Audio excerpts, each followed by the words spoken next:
Alhamdulillah nih ngaji bareng juga nggak ngerti polanya juga.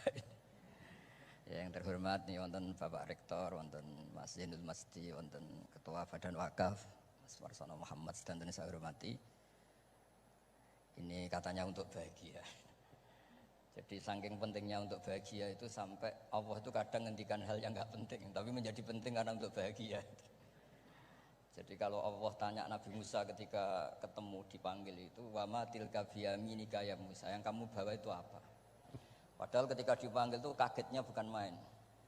Misalnya pegawai UI dipanggil rektor itu kagetnya bukan main. Bawaannya rektor itu mesti nyalahkan. Mesti pikirannya orang itu mesti ketua badan wakaf ya sama. Mesti mau negur atau apalah. Nah, bawaan orang dipanggil atasan itu grogi, maka Allah ngendikan yang rileks. Kamu bawa apa? Gitu. Yang kamu pegang tangan kanan kamu itu apa? Masa Allah tanya sekedar gitu kan karuan. Wong kita manusia saja tahu yang dibawa Musa itu apa tong? Kok Allah malah tanya? Banyak analis, banyak mufassir, banyak ahli hakikat yang berpendapat Allah itu menghilangkan groginya Nabi Musa. Sehingga tanya yang ringan. Jadi saya mohon ini pimpinan di sini juga kalau tanya anak buah yang ringan-ringan. Wes sarapan. Jadi kalau sosokan disiplin itu bukan sunnatullah, saya jamin itu. Apalagi tanya saya, kenapa Gus terlambat? Mulai saya pulang. Tuhan yang Tuhan saja sebaik itu kok rektor sama badan wakaf kok sekeras itu gitu. Jadi ini bukan gojlok supaya jadi orang yang dekat Allah gitu. Jadi ditanya, wa ma tilka biyaminika ya Musa. Kamu bawa apa ke sini? Yang di tangan kanan kamu itu apa? Nabi Musa jawabnya ya lucu ya sederhana. Ini tongkat Gusti. Tak pakai menggembala kambing, tak pakai ini itu. Bisa masih bilang dan lain-lain. Kayak laporan keuangan tuh, kalau susah nerangkan itu dan lain. Terakhir ditutup waliya fiha ma'aribu ukhra dan masih ada lagi yang lain di depan Allah. Kamu lapor audit di badan wakaf, diterima enggak laporan lain tadi? Ini teman saya lama ini. Saya di UI itu sudah lama, cuma inginnya dikenal Allah, tapi sekarang malah dikenal rektor. Aduh repot agak. Saya dulu dari anak Profesor Zaini itu mulai 2000, tahun 2000. Dekat sekali dengan saya. Sering ke rumah saya, ke kontrakan saya karena diskusi tafsir. Dan saya ikhlas sekali tidak ingin dikenal rektor, badan wakaf siapapun. Karena keluarga saya itu, bapak saya itu wali. Jadi kalau wali itu kepinginnya dikenal Allah. Tahu-tahu diturunkan derajatnya, disuruh kenal rektor, kenal badan wakaf. Jadi ini ada pemakhlukan. Ya ada pemakhlukan. Turun dulu baru naik. Ya. Jadi saya artinya gini, saya di sini itu sohibul bait. Jadi tadi Mas Majdi itu keliru kalau nanti saya ngisi. Saya ini sohibul bait, nanti yang ngisi ini. Maksudnya seperti itu maksudnya. Jadi, karena tuan rumahnya saya Pak Warsono. Ya, ini tamu ya. Tapi ternyata pemakhlukan itu penting. Di dalam ilmu tafsir diantaranya itu dikenal namanya tanazzulatul maulah. Allah itu menurunkan martabatnya. Allah sebagai Tuhan tentu tidak pernah menghutang kita, tidak pernah merasa dikasih karena semuanya itu milik Allah. Tapi Allah untuk memotivasi orang amal itu ketika Allah mangzalladzi yuqridu waha qardan hasana. Siapa yang mau menghutangi saya? Allah itu tentu tidak butuh hutang kita karena kan semua milik kita itu milik Allah. Tapi supaya orang termotivasi amal, merasa superior, merasa heroik, saya mau menghutangi Allah, saya mau menolong Allah. Padahal Allah huwan nasir, Allah ni'mal maula wa ni'man nasir. Tapi Allah mengistilahkan dirinya intan suruwaha, jika kalian menolong Allah. Wahal yahtaju ila nasri, tentu tidak, Allah tidak butuh pertolongan kita. Tapi itu tanazzulan. Allah yang Tuhan saja menurunkan derajatnya untuk komunikasi dengan manusia. Artinya kalau saya makomnya sudah fana kenal Allah, saya juga ikhlas turun derajat kenal rektor gitu. Jadi itu insya Allah tidak masalah. Gitu. Ben sampean pernah dengar ilmu hakikat itu memang gitu. Jadi saya ini memang sudah sering cerita ke Pak Fajar, Pak Sadeli, Pak Junaid. Saya ini sudah daftar ingin jadi resi lah. Saya sudah nggak pernah keluar. Saya di rumah ngaji. Tapi ngaji kalau ngaji terus ya. Saya belum pernah nggak ngaji. Satu hari minimal ngaji 4 kali. Ngaji fikih yang saya sering itu fikih karena mbah bahasa emang ahli usul fikih. Dulu pertama Profesor Zaini melibatkan saya ini cerita ke Mas Majdi itu gara-gara beliau itu profesornya itu sastra, adab di Al Azhar itu adab. Iya, Zaini. Ya. Orang tua rektor. Iya. Nah, karena jurusannya ada, beliau memang pakarnya kalau menghaluskan bahasa. Tapi masalahnya di Quran kan banyak fikih juga, dan beliau cari ahli fikih. Singkat cerita, entah gimana ceritanya, Allah yang mempertemukan ketemu saya. Nah, kenapa kita butuh fikih, tidak sekedar kesusastraan atau ilmu adab? Karena ada tafsir atau fikih dalam Quran yang mau tidak mau harus difikihkan. Misalnya begini, wa antasma'u bainal ukhtain. Kamu tidak boleh menikahi sekaligus mbak dan adiknya atau adiknya dan mbaknya. Jika Anda berpikir Quran itu hanya Quran, maka berarti apa boleh menikahi misalnya Sri dengan buliknya, Sri dengan budenya. Padahal tidak boleh juga. Tapi faktanya Quran hanya ngendikan wa antasma'u bainal ukhtain. Sebab itu zaman Rasulullah SAW sugeng itu nambahi wala binal mar'ati wa ammatiha wala binal mar'ati wa kholatiha. Juga tidak boleh menikahi Sri dan budenya atau Sri dan buliknya. Dan kebetulan Nabi itu tidak menambahkan wala binal mar'ati wa jaddatiha. Karena kayaknya itu gak usah dilarang, ya sudah lucu aja gitu. Masa kamu nikahi perempuan umur 17 terus minat mbahnya umur 70. Lah itu kalau sampai butuh dilarang ya Anda perlu berobat itu. Tapi kalau bule kan kadang masih menarik. Orang-orang kayak gini itu misalnya nikah umur 17, bulenya cantik umur 30, minat enggak? Jadi artinya butuh dilarang untuk tidak minat itu butuh dilarang gitu. Tapi kalau mbah ngono kok ditakok. Nah, ngono kok ditakok. Ini pakarnya. Ini tetangga saya orang Bojonegoro, dulu pendereknya profesor sini juga.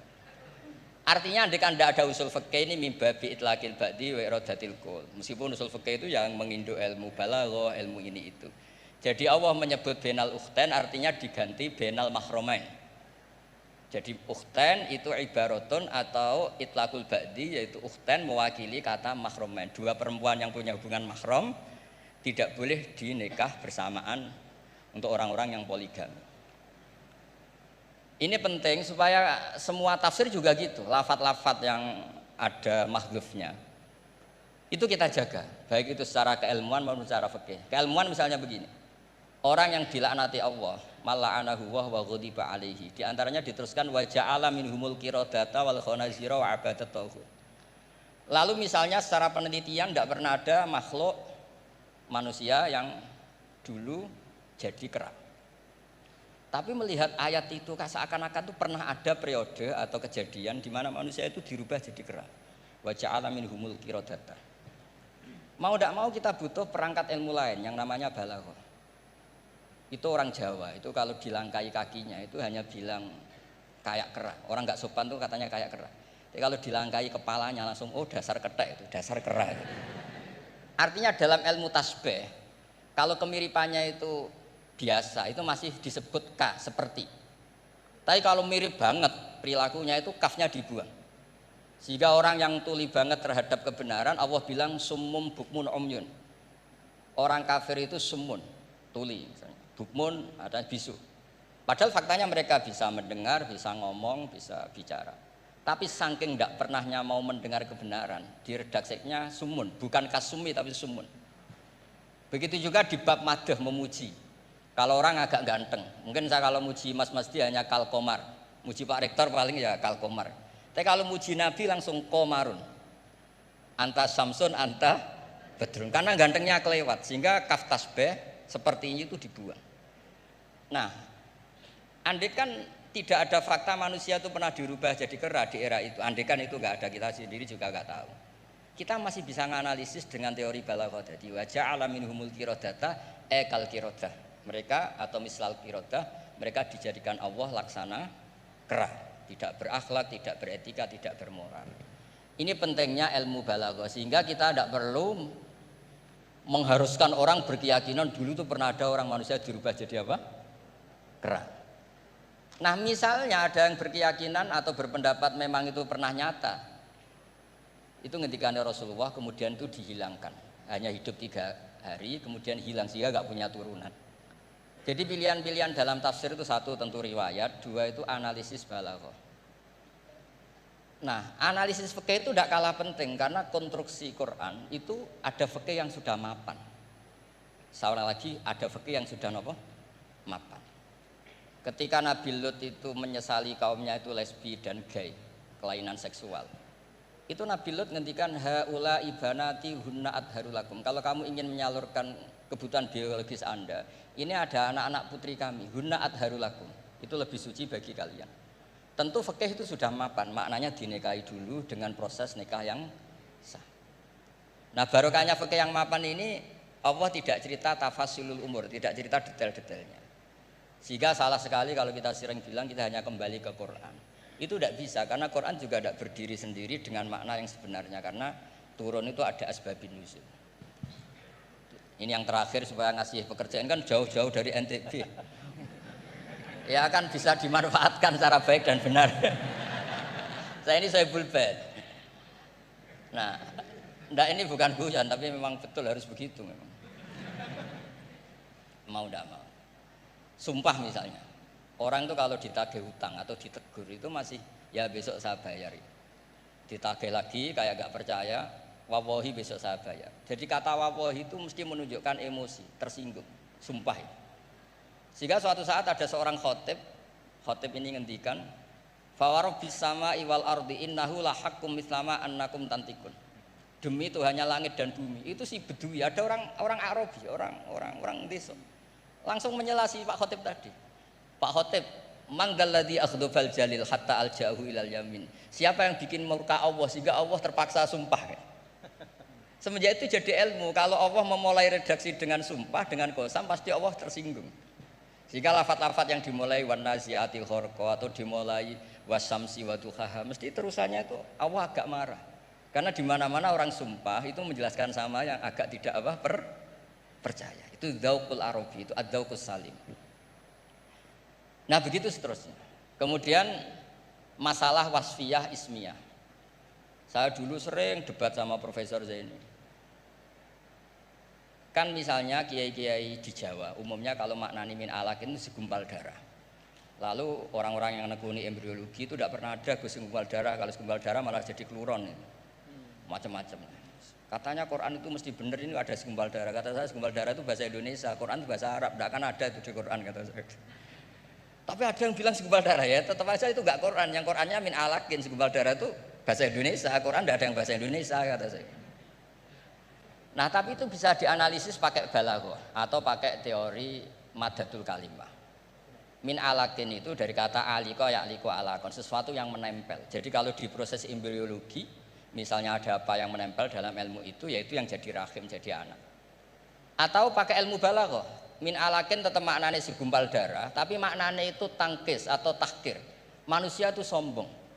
Padahal materinya sama yang sekarang jadi sama dengan materi yang sekarang jadi segumpal darah. Yaitu kita yang seperti ini materinya ya sperma, segumpal darah yang seperti itu juga materinya sperma. Kok kamu sombong? Materi kamu sama dengan materi min alakin. Itu persis dengan adatul Arab kalau sedang mencibir orang yang sombong. Itu kalau orang Arab bilang antal ladzi kharajta min makhrajil bauli marratan, kata orang Arab. Kamu adalah manusia yang keluar dari jalannya kencing 2 kali. Keluar dari penis lelaki ya lewat jalur kencing, keluar dari ibunya juga lewat jalur kencing. Supaya orang enggak sombong itu orang Arab bilang antal ladzi kharajta min makhrajil bauli marratan. Nah, min alakin itu dalam konteks itu karena begitu angkuhnya Abu Jahal, begitu angkuhnya kafir-kafir Quraisy, sampai diingatkan Allah ulang, kamu ini materinya min alakin, sejenis itu mbok yo jangan yatuh. Buktinya terusannya ayat kalla innal insana lihat kok manusia itu sungguh angkuh. Ya niki pun deal ya, jenengan harus sepakat saya ini Soebul Bait sama Pak Warsono sama Pak Rektor, ini tamu yang diundang untuk ceramah tafsir. Kalau ndak berarti asawaha wa rasulah. Nggih, monggo Mas Wasti jenengan. Terima kasih Gus. Jadi nanti kita balikin lagi ke Gus Baha ya. Tapi Gus, jadi begini, tadi beliau menyampaikan kan beliau ini min sulalatil aulia ya. Jadi kakek beliau itu adalah para aulia. Jadi aulia itu muhimmahnya itu adalah dikenal Allah gitu ya. Nah, kemudian beliau bilang bahwa tapi takdirnya sekarang masuk UI ini pengen dikenal Allah malah justru turun jadi dikenal rektor katanya. Tapi Gus itu menurut saya ya, jadi kalau kita bertarekatnya, nah Kan sering ya ketika misalnya kita bicara tentang tarekat ya. Tarekat itu dimaknakan taroki ya. Taroki artinya naik gitu, jalan naik gitu ya. Akhir zaman nih Gus Bahaya dan bapak-bapak ibu, mungkin kita perlu juga bertarekat dalam makna tadani ya, turun. Jadi tarekat bukan hanya jalan naik tapi juga jalan turun. Karena bagi orang di akhir zaman ini kalau hanya tahu jalan naik dan tidak tahu jalan turun itu repot. Ya. Apalagi Pak Rektor dengan Kepala Badan Wakaf ya. Atau para pejabat gitu ya. Tahu jalan naik saja tapi nggak tahu jalan turun gitu ya. Jadi kalau belajar tarekat hanya ingin jalan naik gitu tapi nggak pernah belajar jalan turun, itu biasanya dekat-dekat turun tuh galau. Ya. Ya, jadi galau, bingung gitu gimana cara turunnya gitu ya. Dan memang dulu saya pernah naik Gunung Rinjani juga ya Gus ya, waktu masih mu'alimin dulu, masih sanawiyah aliyah, itu saya rasakan betul gitu bahwa naik gunung itu menantang, ya sangat menantang. Ya. Bahkan Gunung Rinjani itu ada masa di mana di tengah-tengah itu ada namanya Bukit Penyesalan gitu. Kenapa Bukit Penyesalan? Ya udah nyesel di situ gitu, mau balik udah jauh. Mau terusin juga masih jauh sekali gitu di depannya. Itu Bukit Penyesalan, baina-baina. Tapi ternyata turunnya itu jauh lebih berat. Jadi kalau kita naik itu kan mengandalkan kekuatan otot ya, keluarkan energi untuk menggerakkan. Kalau turun itu kita menggunakan energi untuk menahan dan itu jauh lebih berat. Ya, jadi menahan pada saat turun itu jauh lebih berat daripada ketika menanjak ya. Dan ya pada waktu itu ya saya kena musibahnya pada saat turun gitu ya. Jadi artinya memang bahwa dalam kehidupan ini kita belajar naik dan juga belajar turun. Jadi tarakat itu taroki wa tadani gitu ya. Dan kalau sudah turun ada masanya juga naik. Jadi Gus Baha tadi kenal rektor, nanti kenal kepada Allah lagi. Balik lagi kepada niat semula insyaallah. Nah, saya ingin sampaikan nih. Beliau tadi sedikit sekali ya, dalam waktu yang sangat singkat tapi itu menyampaikan hal-hal yang sangat penting ya. Saya nggak tahu nih dipahami nggak apa yang beliau sampaikan tadi ini? Dipahami nggak? Mulai balaghah, kemudian madah. Ngerti nggak madah itu? Madah itu apa? Madah itu pujian-pujian ya.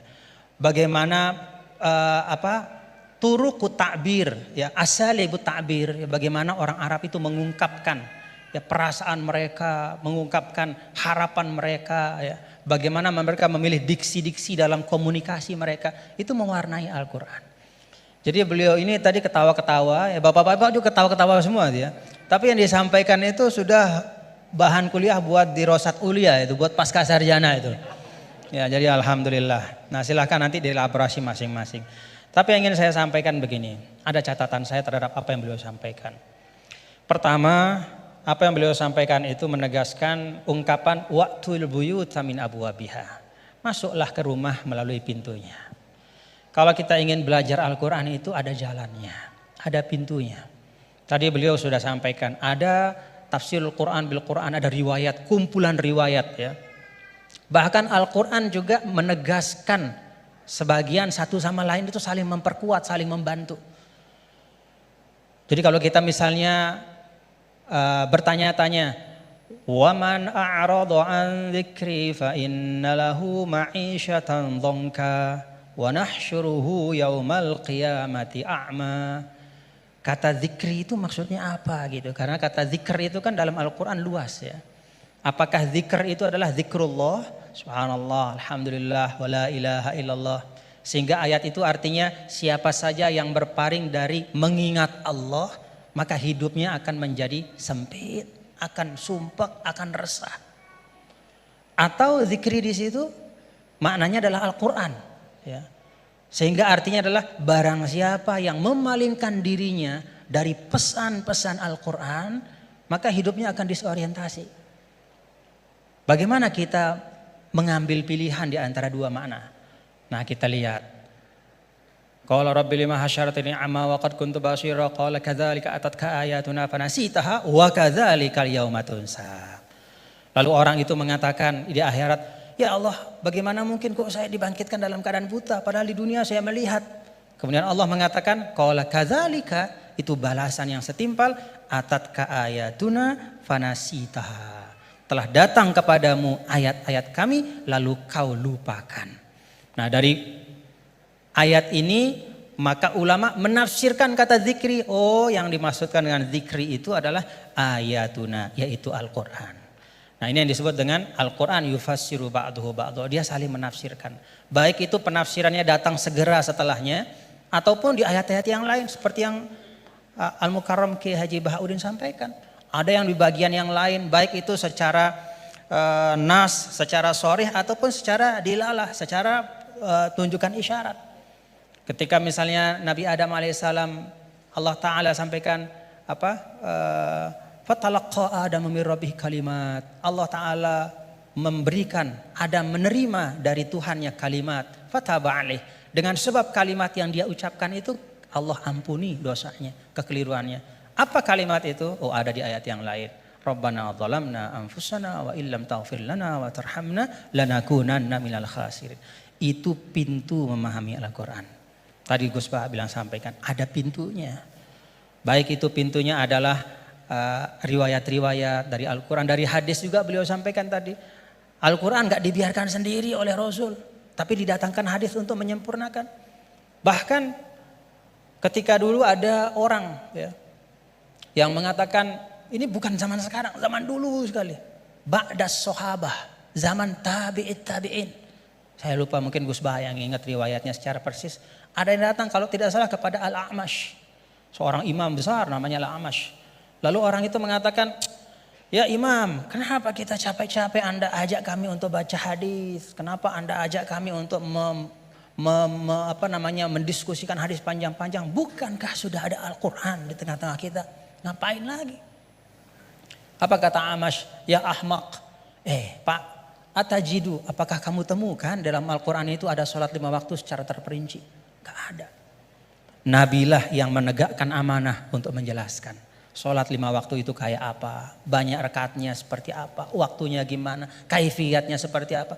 Bahkan sebelum sholatnya pun Nabi ajarkan. Isbagul wudu'nya kayak apa? Bahkan tidak hanya yang wajib-wajib dalam wudu. Madmadah istinsyaknya pun. Kumur-kumurnya masukin air ke hidung. Semua diajarkan sama Nabi.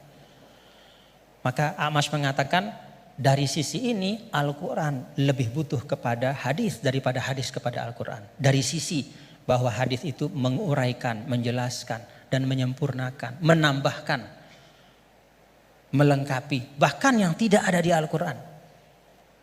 Nah, itu pintu memahami Al-Quran. Karena itu tidak boleh dan tidak ada istilahnya namanya ahlul Quran dalam makna bahwa hanya mau Quran saja. Gak mau tahu apa kata hadis. Itu gak ada istilah dalam Islam. Ilmu yang muktabar selalu Al-Quran bersama dengan hadis Rasulullah SAW. Lalu yang kedua pintunya apa? Ya asbabun nuzul. Tadi juga disinggung selintas oleh guru kita. Bahwa ada sebab-sebab dari turunnya Al-Quran. Ayat-ayat Al-Quran. Yang kalau sebab ini gak difahami. Bisa saja ya, dalam beberapa kasus orang salah faham. Dan itu kejadian. Kejadiannya bahkan sekali lagi bukan hari ini, bukan kemarin, tapi dulu pada masa orang-orangnya itu masih berhimpitan, berdempetan dengan Rasulullah SAW. Ada seorang sahabat didatangkan, kalau tidak salah pada masa Sayyidina Umar ibn al-Khattab radhiyallahu anhu. Lalu dia ditanya, kenapa kok kamu minum minuman keras gitu kan? Dia mengatakan, loh kan saya ini orang beriman, saya kan orang bertakwa. Kan di Al-Quran tuh ada.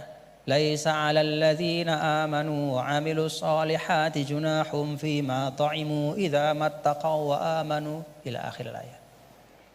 Enggak masalah kalau sudah beriman bertakwa makan minum apapun.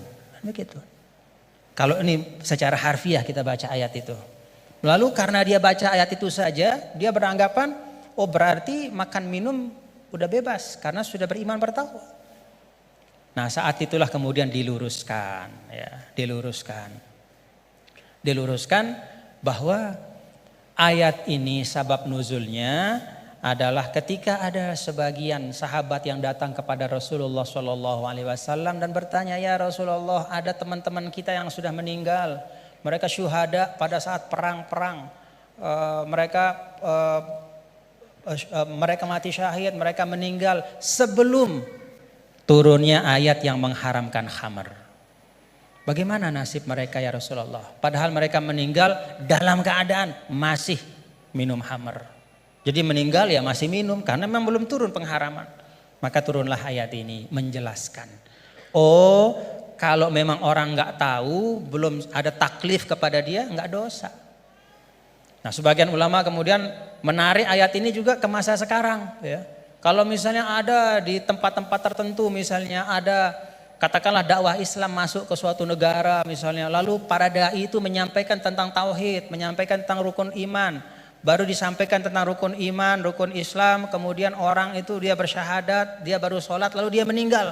Dalam keadaan dia masih minum khamar. Pada saat belum dijelaskan oleh dai itu bahwa Islam mengharamkan khamar. Bagaimana hukumnya dia gitu? Dia masuk orang baik apa gimana? Oh enggak, berarti dia tidak terkena ya kepada kewajiban untuk menjauhkan diri dari khamar karena memang belum dijelaskan. Nah karena itu kita bapak-bapak saudara-saudara kita berlapang-lapang lah seperti yang guru kita sering sampaikan, kita berlapang. Jangankan pada masa sekarang, pada masa dulu saja ketika masa Imam Ghazali. Apa kata Imam Ghazali? Ini tentang dakwah.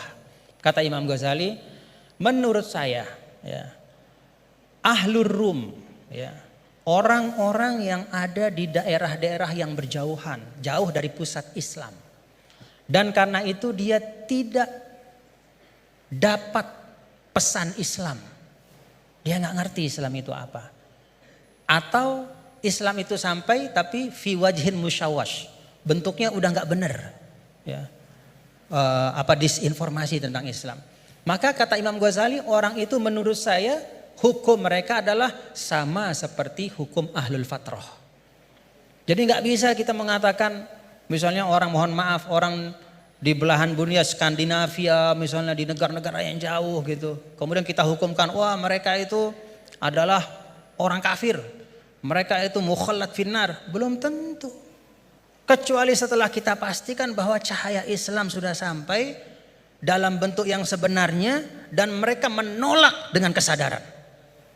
Itu namanya kufur. Al-juhud, menolak dengan kesadaran. Kalau sesuatu itu nggak sampai, dia mau nolak apa? Atau kalau sesuatu itu sampai tidak dalam bentuk yang benar, dia nggak salah kalau nolak. Misalnya hari-hari dia dapat berita Islam agama teroris, misalnya nih dari medianya. Itu aja yang dia konsumsi. Kita nggak punya dai ke sana karena nggak ada kita yang menguasai bahasa Skandinavia misalnya, nggak ada yang ngerti bahasa Finland, maka kita nggak pergi ke sana.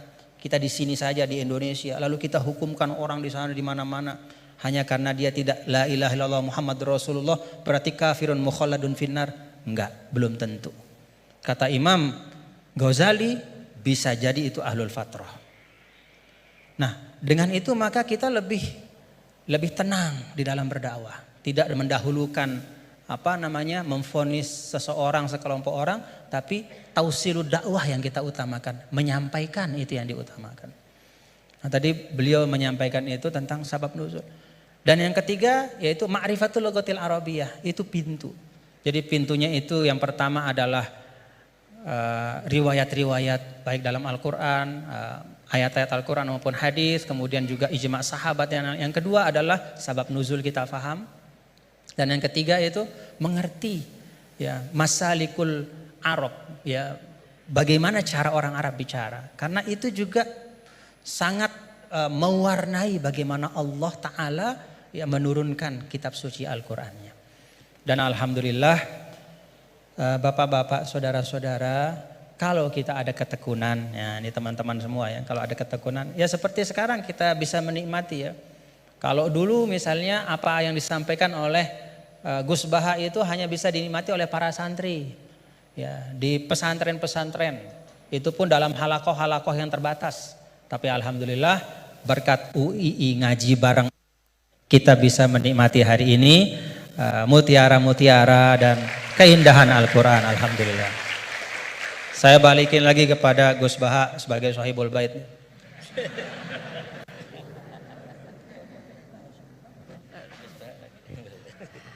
Bismillahirrahmanirrahim. Meneruskan konstruksi ayat ya. Misalnya begini.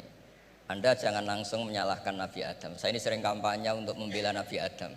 Karena banyak kiai yang cerita Nabi Adam itu salah melulu. Andai kan kita di surga kan nggak perlu ngajukan kredit. Nggak perlu punya istri cantik yang minta ke mall. Karena kelebihannya bidadari itu cantik, nggak minta belanja. Sudah gitu di madu juga nggak protes. Tapi kalau di dunia itu sudah minta belanja, di madu protes. Nah, jadi tapi kenapa Nabi Adam akhirnya keluar dari surga dan kita menyalahkan hanya demi kepentingan supaya tadi punya istri cantik, tidak minta uang apa belanja dan boleh dipoligami mau. Di konstruksi ayat itu tidak ditampakkan, tapi semua ahli tafsir tahu. Misalnya fadallahuma bihurur, setan menipu Adam dan Hawa dengan curang. Hurur itu nipu. Jadi kalau ngaji nipu itu mulai dulu itu ya gurunya setan itu. Jadi Nabi Adam itu di surga dengan penuh limpahan anugerah. Buah apa saja ada, makanan apa saja ada, enggak bayar. Tempat mewah leg juga enggak bayar. Kalau Anda di hotel leg sedikit aja bayarnya minta ampun. Akhirnya setan itu pura-pura nangis. Nangis terseduh-seduh. Akhirnya Nabi Adam menghampiri. Kenapa kamu nangis? Saya ini iba sama kamu, kasihan. Nikmat begini nikmat, pada akhirnya Anda ini mati. Karena Anda manusia, pasti mati. Kasihan sudah senikmat ini kemudian Anda mati. Pura-pura nangis, jadi lama ya nangis, acting itu. Akhirnya Nabi Adam tanya, lalu solusinya gimana? Terus setan tinggal numpangi. Hal adulluka ala syajaratil khuldi wa mulkil la yabla. Kamu mau tak kasih vitamin, makan pohon khuldi. Nanti kalau kamu makan itu terus abadi. Jadi terus setan Nabi Adam mulai ragu ya, tapi Allah melarang. Melarang saya makan pohon khuldi itu, syajaratul khuldi itu. Kamu tidak usah cari tafsirnya, itu anggur, apa ketela, apa duren, itu namanya orang kurang penggawean itu. Itu gak penting. Ketika Allah tidak jelaskan detail itu berarti detailnya itu tidak penting. Kamu sok penting nyari itu apa itu. Allah saja tidak menjelaskan, kok kamu yang manusia mau menjelaskan. Akhirnya Nabi Adam tanya, apa betul Allah itu melarang saya makan itu? Terus Allah cerita, wa qasamahuma inni lakuma laminan nasihin. Terus setan itu cerita, demi Allah saya tahu info terbaru bahwa sekarang nggak apa-apa. Jadi hukum terbaru itu. Singkat cerita Nabi Adam makan.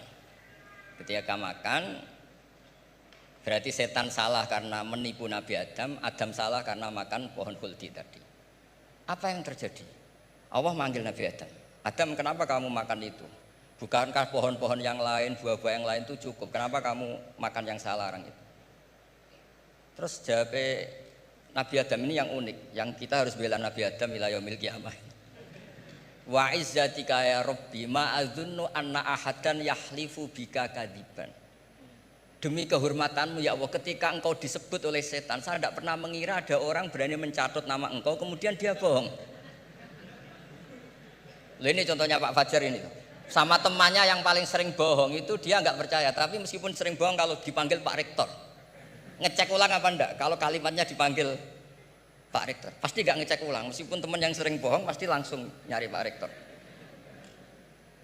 Saya misalnya sebagai murid Mbah Maimun punya teman yang sering bohong sekalipun, terus bilang Gus dipanggil Mbah Maimun, pastilah langsung ke sana. Karena disebut nama itu orang sudah tidak berpikir jelimet. Ketika engkau disebut ya Allah, saya tidak pernah ngira ada orang mencatat nama engkau kemudian dia bohong. Sehingga Allah itu haru sama Nabi Adam. Makanya Nabi Adam itu diusir. Ini meneruskan ayat yang dibaca Mas Masjid tadi. Diusir tapi disangoni. Dam, secara prosedur hukum kamu harus saya usir karena kamu melanggar. Tapi tak sangoni, lucu kan? Tak sangoni. Kamu baca ini ya. jadi unik. Makanya ayatnya fatalaqqa Adamu mir Rabbi. Bukan kreasinya Nabi Adam. Kalimat itu bukan kreasi Nabi Adam, tapi hadiah sama Allah. Ini kamu secara laturan tak usir, tapi tak sangoni, ini dibaca nanti. Tapi Nabi Iblis tidak disangoni. Karena memang dia penipu betul. Sudah gitu akting pura-pura nangis, pura-pura ini itu. Jadi benar-benar penipu ulung. Makanya sekarang pun kalau penipu itu memang harus sopan, harus nangis. Itu cara untuk karena sanatnya penipuan memang begitu, sanat awalnya memang begitu. Pura-pura nangis terus pura-pura itu. Jadi itu memang cara paling efektif untuk apa? Nipu. Ada sanatnya. Nah, lalu kenapa ada hadis mangqala la ilaha illallah dakhalal jannah? Ini terakhir terus nanti Mas Masdi ngendikan terus doai sekalian. Perintah sahibul bait, bukan permintaan, perintah. Perintah itu bukan berarti tidak sopan. Memang bahasa Indonesia itu gitu. Permohonan itu mesti diabaikan. Kalau perintah itu agak tegas. Bukan masalah. Jadi begini. Saya ulang lagi konstruksi ya. Konstruksi ayat fadallahuma bihurur. Kenapa mangqala la ilaha dakhalal jannah? Itu unik. Kalau kita baca hadis, ada orang itu pendosa, salahnya sudah minta ampun. Sama Allah dipanggil. Ini hadis musnad, riwayat Musnad Ahmad dan banyak riwayat yang lain. Dipanggil, "Fulan, kamu ke sini. Kamu lihat itu apa?" "Bok, Gusti." "Berapa?" 99. Per bok itu maddul basor. Sepanjang mata melihat itu isinya dokumen kesalahan dia. Jadi nggak kayak yang di pengadilan itu hanya beberapa tumpuk. Itu sepanjang dia lihat itu kesalahannya dia. Sepanjang dia melihat. Sudah gitu jumlahnya 99. Ya dia putus asa, dia akan masuk surga. Kemudian sama Allah, sudah kamu tenang saja. Diambilkan bok kecil, kecil sekali, paling sak bok jam tangannya. Dah, innaka lan tuzlamal yaum, kamu tidak akan terdolimi. Kenapa Gusti? Ini kamu punya kebaikan ini kecil sekali. Ya apa efeknya Gusti? Kan nggak ngefek kesalahan seperti itu. Kemudian bandingannya hanya kebaikan sekecil itu. Dah, kamu tenang aja. Setelah ditimbang, box 99 yang jumlahnya maddul basor kira-kira 3 kilo sama satu wadah jam kecil, ternyata setelah ditimbang itu menangin 1 jam kecil karena isinya la ilaha illallah. Malaikat itu gak berani. Kamu berani, ada namaku kemudian kamu abaikan.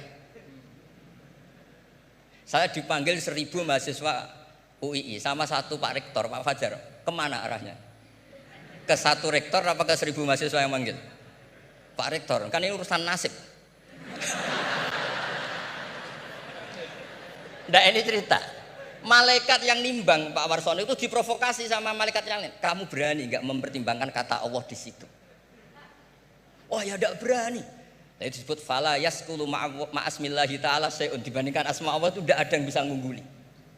Nah di sini terus para torekot, para apa konwiridan Allah, Allah, Allah.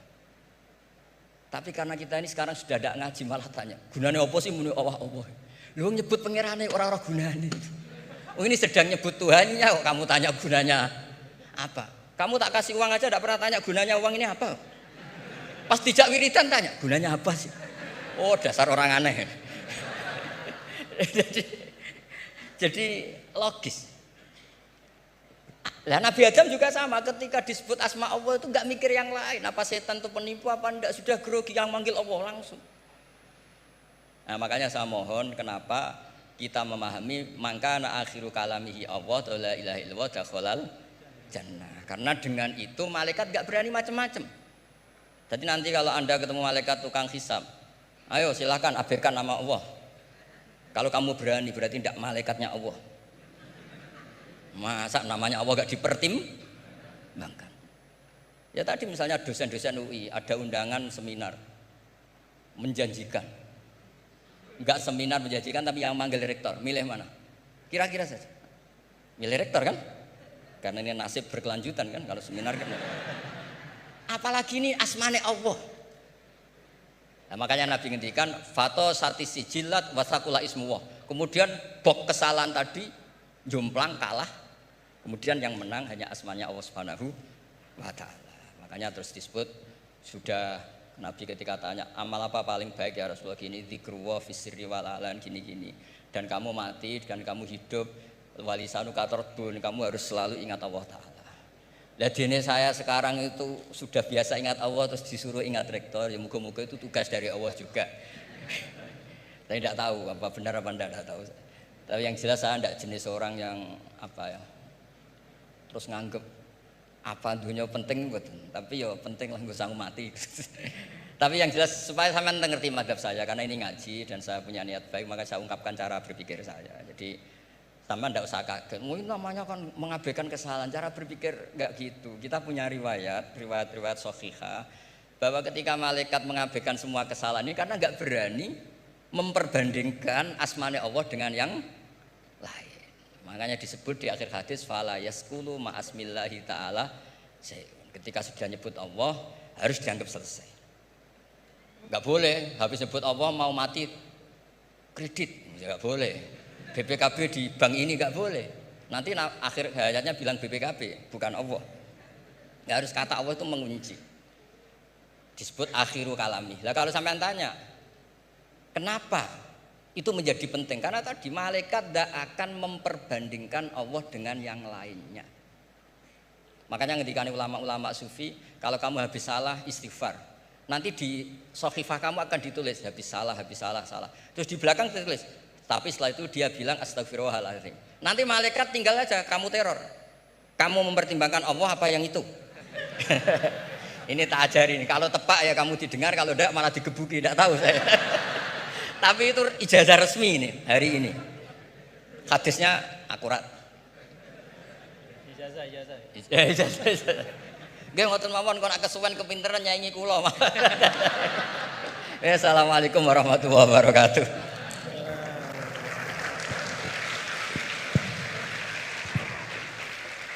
Terima kasih karena saya diminta untuk mengakhiri, ya saya ingin menyampaikan dua hal saja. Pertama, saya garis bawahi yang beliau sampaikan baru, bahwa kalau Allah tidak berepot-repot ya dan tidak mendetil-detilkan sesuatu ya berarti itu tidak terlalu perlulah ya. Jadi jangan kita sok merepot-repotkan diri ya mendetil-detilkan sesuatu yang Allah Ta'ala justru tidak detilkan. Nah artinya apa? Ya memang letakkan sesuatu pada tempatnya, dan itu menurut saya juga yang sering beliau sampaikan ya, bahwa dengan meletakkan sesuatu pada tempatnya itulah menjadi asas kebahagiaan. Ya, jadi kalau kita tahu menempatkan sesuatu pada tempatnya, ya kita akan lapang-lapang saja ya, menyikapi nikmat, musibah dan segala macam. Nah, kalau kita lihat nih, pertanyaannya apa sih yang dipentingkan oleh Allah dalam Al-Quran? Ya, kalau kita lihat, ya tentu Allah Ta'ala yang maha tahu apa-apa yang paling penting, yang paling utama, ya pokok-pokok akidah, kemudian pokok-pokok ritual ibadah. Tapi kalau kita menggunakan pendekatan kuantitatif ya, salah satu yang sangat dipentingkan oleh Allah dalam Al-Quran adalah ranah muamalah. Jadi ranah muamalah itu luar biasa dipentingkan oleh Allah dalam Al-Quran. Ya kalau kita lihat misalnya dari sisi panjang pendeknya ayat saja, 282 Al-Baqarah itu ayat paling panjang dalam Al-Quran adalah tentang transaksi hutang piutang. Ya, itu muamalah. Dan salah kalau kita misalnya menanggapi atau mempersepsi bahwa urusan utang piutang itu urusan dunia belaka. Enggak. Ya buktinya Gus Bah tadi nyampaikan beberapa hal tentang utang piutang dalam mengaji barang ini. Berarti sesuatu yang penting. Nah dalam ayat itu juga disampaikan di akhir ayat tentang hutang piutang itu apa? Wattaqullah wa yu'allimukumullah. Wattaqullah wa yu'allimukumullah. Jadi bahwa muamalahmu, transaksi keuanganmu, hutang piutangmu, hal ihwal tentang keuangan itu menyangkut takwa juga gitu. Itu menyangkut takwa juga. Itu bagian dari ekspresi bertakwa kita. Hutang yang benar, menulis dengan baik, membayarnya juga dengan baik, berhutangnya pun kalau memang betul-betul butuh dan seterusnya. Dan banyak lagi di dalam Al-Quran ayat tentang muamalah. Nah saya sering sampaikan ya, bapak-bapak saudara, kalau kita misalnya menggunakan pembagian yang walaupun kita bisa perdebatkan lah ya tentang validitasnya 100%, tapi ada pembagian yang sederhana oleh para ulama. Pertama, dalam Islam itu ada disebut dengan ruang akidah ya. Yang kedua ruang ritual ibadah, dan yang ketiga adalah ruang muamalah. Semuanya itu tentu dalam makna semuanya hidup adalah ibadah, tapi kalau dibagi ruang akidah itu terkait dengan rukun-rukun iman kita, keyakinan-keyakinan pokok. Itu sifatnya tauqifi, enggak boleh dikreasikan. Jadi apa yang Allah Ta'ala sampaikan, yang berikan ya seperti tadi disangoni Nabi Adam, fatalaqa Adam bil kalimatin fataba alaih. Ya Rabbana zalamna, ya itu sudah sangon dari Allah. Ya iman itu ya kayak begitu. Kita disangoni, diberikan, ditegaskan, dibatasi. Lalu ritual ibadah juga sama, sifatnya tauqifi. Nah, pada saat muamalah itu sifatnya beda. Sifatnya itu ijtihadi ibada'i. Jadi sifatnya itu kita dikasih prinsip oleh Allah ruang muamalah kehidupan ini, namanya sosial, politik, budaya, ekonomi, ya, kita diberikan prinsip, tetapi perinciannya itu diserahkan kepada kita. Bagaimana kita memprosesnya supaya bisa menghadirkan kemanfaatan dan kemaslahatan untuk semua tanpa menghilangkan prinsip-prinsip itu. Nah, jadi kalau kita dalam konteks misalnya yang beliau sampaikan tadi, ya semua hal-hal yang ada ini selain daripada akidah dan ritual ibadah itu kan muamalah. Maka prinsipnya adalah kita saling melengkapi gitu. Dan saling mengisi dalam kebaikan. Nah, kemudian yang kedua, yang terakhir, ulama juga mengatakan begini. Ketika kita belajar Al-Quran, maka kita juga belajar tentang lawazimul makna atau lawazimul faham. Ada satu kefahaman dari ayat. Nah, konsekuensi dari kefahaman itu apa? Ya, nah, itu beliau tadi juga sudah sampaikan berulang kali. Kalau kita misalnya, ini satu ilustrasi saja. Ya ayyuhalladzina amanu idza qumtum ilas salati faghsilu wujuhakum wa aydiyakum ilal marafiq wamsahu bi ru'usikum wa arjulakum ila akhiril ayat. Wahai orang beriman, kalau ingin masuk ke dalam sholat, hendak sholat, maka ambil air wudhu. Basuhlah muka dan seterusnya sampai akhir ayat. Secara fikih, ya tadi beliau mengajarkan kita, secara fikih ini tentang kewajiban kita berwudhu dengan prosesinya. Tapi ada lawazim dari ayat ini. Apa lawazim dari ayat ini? Kalau kita bicara wudhu, kita bicara sumber daya air.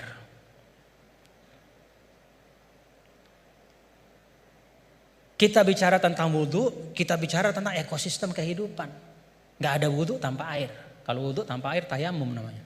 Gak ada wudhu tanpa air. Maka apa arti lawazim dari ayat ini? Jaga sumber daya air itu. Kalau dalam konteks misalnya pasal 33 Undang-Undang Dasar 1945, apa kata sumber daya alam dan semua yang menyangkut hajat hidup orang banyak dikuasai oleh negara, itu juga bagian dari lawazim makna ayat ini. Dalam arti apa?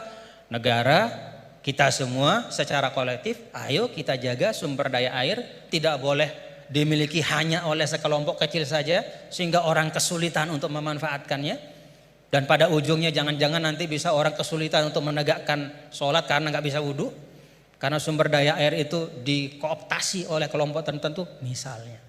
Itu lawazimul ayat. Ketika Allah Ta'ala misalnya, ya ayyuhalladzina amanu idza nudiya lis-salati min yaumil jumu'ati fas'au ila dzikrillah wa dzarul bai'. Wahai orang-orang beriman, kalau udah waktunya Jumatan itu maka segera datang ke masjid, tinggalkan perdagangan. Apa lawazim dari ayat ini? Kata para ulama, lawazim dari ayat ini adalah ya bahwa Allah tidak akan bicara tentang perdagangan. Allah tidak berbicara tentang sesuatu yang penting, ya, yang bisa mengalihkan ya, seseorang dari ibadah. Ya, kan di sini diletakkan orang kalau terlalu cinta berdagang, ya, maka dia nggak mau ninggalin bisnisnya untuk sholat gitu. Karena time is money. Bagi dia 5 menit ketika sholat itu kalau udah transaksi entah berapa duit misalnya gitu. Nah, ada lawazim dari ayat ini kata para ulama bahwa ya perdagangan harus diisi oleh orang-orang yang tidak hanya memikirkan profit sementara di dunia, tapi dia juga memikirkan fungsi spiritual dari harta itu. Siapa itu? Ya orang beriman. Dengan kata lain ya orang Islam disuruh untuk aktif dalam berdagang. Karena ketika perdagangan itu diisi oleh orang-orang yang tidak punya pandangan lebih dari dunia, kalau kata orang Sasak enggaknya cuman dia pandang dunia saja, ya dia tidak akan mungkin bisa menunaikan pesan ayat ini. Jadi ayat ini bisa ditunaikan pesannya adalah oleh orang-orang yang ketika dia hidup di dunia beraktivitas di ekonomi, ya membangun kapital, membangun bisnis, tapi pada saat yang sama dia juga meletakkan itu semua menjadi bagian dari ibadahnya kepada Allah. Jadi ayatnya tentang ibadah sholat Jumat, tapi pesannya di sana adalah isi ruang bisnis itu, ikhtiarkan supaya ruang-ruang ekonomi itu terisi oleh orang-orang yang ngerti bahwa dunia ini adalah jalan untuk mencari kebahagiaan yang lebih hakiki, itu di sisi Allah Ta'ala. Jadi itu 2 hal yang mungkin saya ambil dari beliau tadi. Kita pentingkan apa yang memang penting, dan yang kedua kita pahami ayat itu tidak hanya dari sisi teksnya, tapi dari konsekuensi-konsekuensinya di dalam kehidupan kita. Terakhir bicara tentang sanad. Nah, saya ada satu hal, kalau saya pertama kali saya ketemu sama Gus Baha, ya, melihat beliau, ya. Ada nggak bapak-bapak, saudara-saudara melihat dari beliau yang beda? Ciri khasnya.